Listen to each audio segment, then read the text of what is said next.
The cliche saying is that it's a game of two halves. Well, what we've just witnessed was a game of 3/3. Manchester United beat Arsenal not once but twice.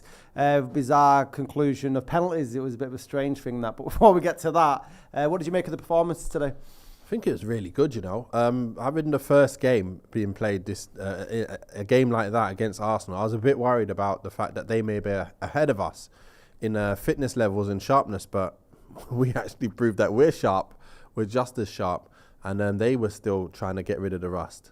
So I'd just like to know how bad that MLS team was, because to lose 5-0 and then for us to be able to do that. But not only that, like early on in the game, Anthony gets that chance as well from the great running behind for Bruno, and that was the first proper chance of the game. And I would have liked to have seen us score one of those, although we won the game from mistakes. But I'd like to see a goal from, our good play, if you get what I mean. Yeah, I mean, there was great performances, especially in the first half. We look at players like Mainu. I thought he was probably the standout. There was a lot of pressure on him going into a side that would boast Declan Rice for 105 million. He had a better game than Declan Rice, and that can only breed confidence into the young lad. I was impressed with Sancho, the way he took his goal. Tom Eaton as well at the back. He had a good performance. Yeah. But there were mistakes, and that's how we got our goals. Are you worried about that? We didn't create anything from ourselves. It was a lot down the errors of Arsenal's defence. Exactly. But like you said there, Mainu, he shows like he seems like he's like 5 years older than he really is. He's coming in this game, taking the ball under pressure and doing what he needs to do. And like I said, last season, playing without Casemiro in your side, we were struggling. But now having him in there, even though it's a preseason game, we look comfortable. We look like we can pass through the lines, and we did it. And the good thing is Mount actually looked like he's played for us for years already. Just from what you see, when the ball gets played through to him, he's already ready playing it through to the next man up front. So I love that. Heaton just looked great as well. He looked like he's good. He's calm with the ball. He's comfortable with both feet, comfortable keeping it under pressure, and his handling was good today as well. So why wouldn't he be our second goalkeeper? So, no, it's good. It's a really good point. Nice to see Martinez back as well. Obviously, him getting the injury last year hasn't put any fear in him for getting injured. He was all over the place, as you'd expect. Wan-Bissaka was good as well again in the first half. And Wan-Bissaka found himself in some crazy positions. He couldn't work out where he was playing. One time he's left wing, next time he's up front, next time he's getting in down the side on the right side. So he was everywhere.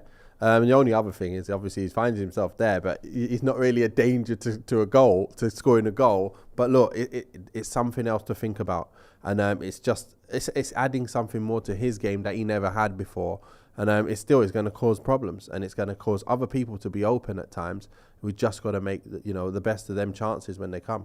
If there was one player in the sort of first 45 minutes, because it was different teams first half and second half, that didn't really shine, it was Garnacho. Yeah. Were you concerned with that at all? No, I think sometimes in games like the ball doesn't find itself down your side of the pitch, especially for a winger. And it looked like everything happened through the middle or from the right, and not really so much from the left. I think one time we saw him get at Timber, and then he got into the box, and then he found himself having to turn out and go back.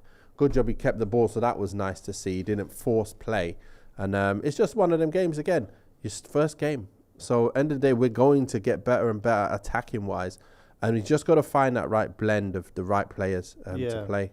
And then the second half, United pretty much just changed, their 10 outfield players. Arsenal kept the same. United got worse, but Arsenal didn't get any better, despite our sort of taking the foot off the gas. Ahmad went off injured. Is that a concern? That's a bit of a concern. Having the season he had last year, doing so well, and then coming in now to really stake his claim to be part of the first team, and to get injured within 5 minutes against Arsenal, which is a game where you really want to show that you've got something about you. I'm sure Ten Hag, it might have been just a precaution, so hopefully that is all it is. It looks like he just got a knock on his ankle. It might take 48 hours or so to just calm down so he can get him back on the pitch again. Might be the end of the week where we might see him against Real Madrid or someone else. But that was a bit of a concern. But at the same time, like you said, United, we changed a lot of players. I think Arsenal wanted to still redeem themselves, get some goals back or something before changing it up.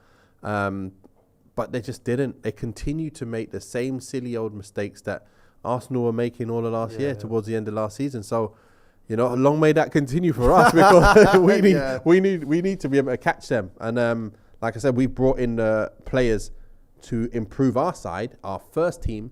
They've more brought in players to improve the squad. So I feel like we've got closer to them. Yeah, and our problem last year was not getting other goal scorers outside of Rashford, and we had Sancho and Fernandes that scored today.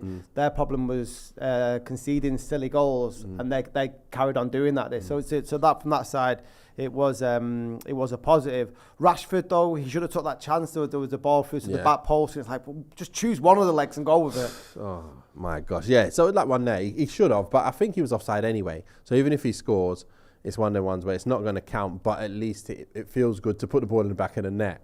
As for Sancho, he's done well in certain points of the games where you got to look at it and go, he set up Anthony in the first game. If Anthony scores that's an assist, and everyone's saying he's having a good pre-season, and then he scores today, and that's an assist and a goal in 2 games, 2 goals, 2 goal contributions in 2 games. But it's currently 1 goal now in 2 games. But we just got to look at him and see how he gets on, how he does on the right side.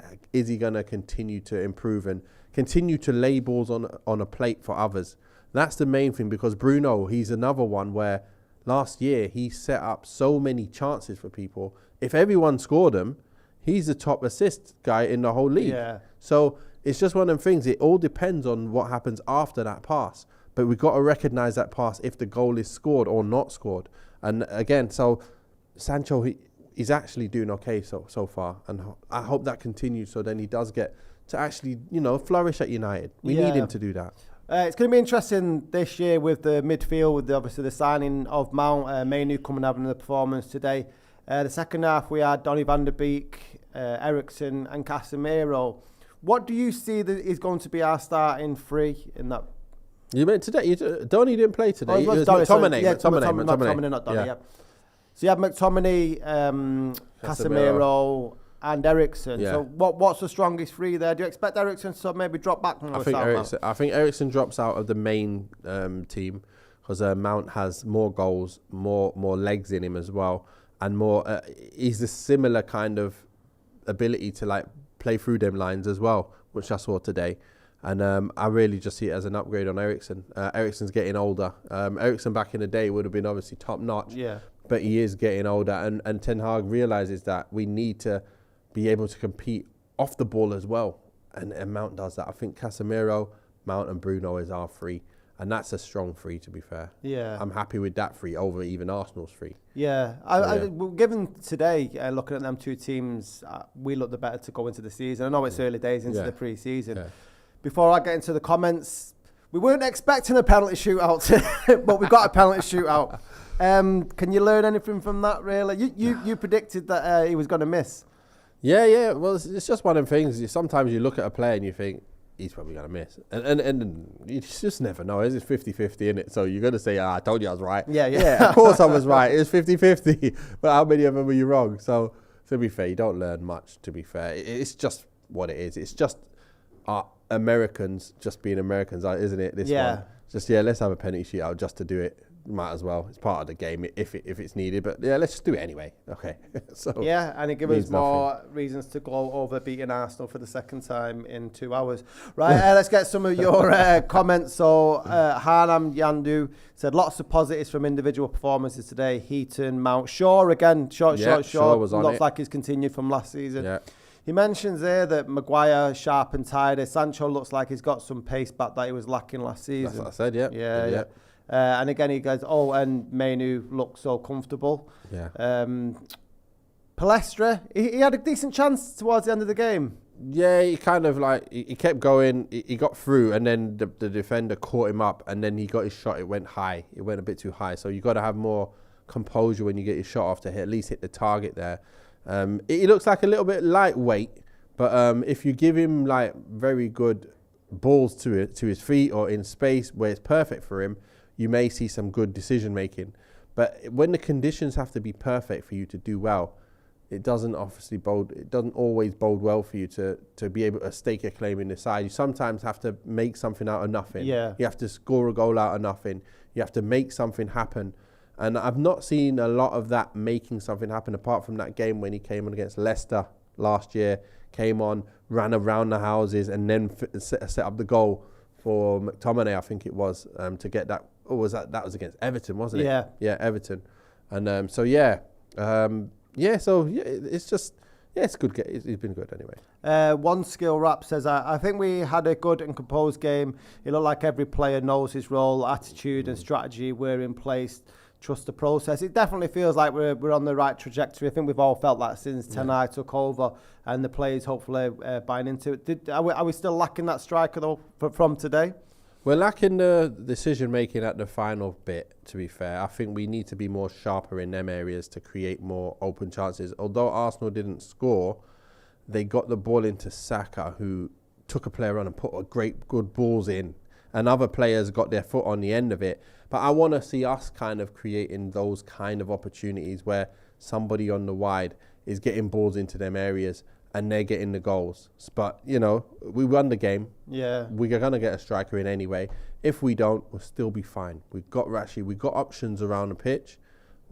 We need one more player who we can add to it, and I'll be happy. Yeah, and we were having the argument, I'll not start it again, about whether United should have Mbappe or Harry Kane.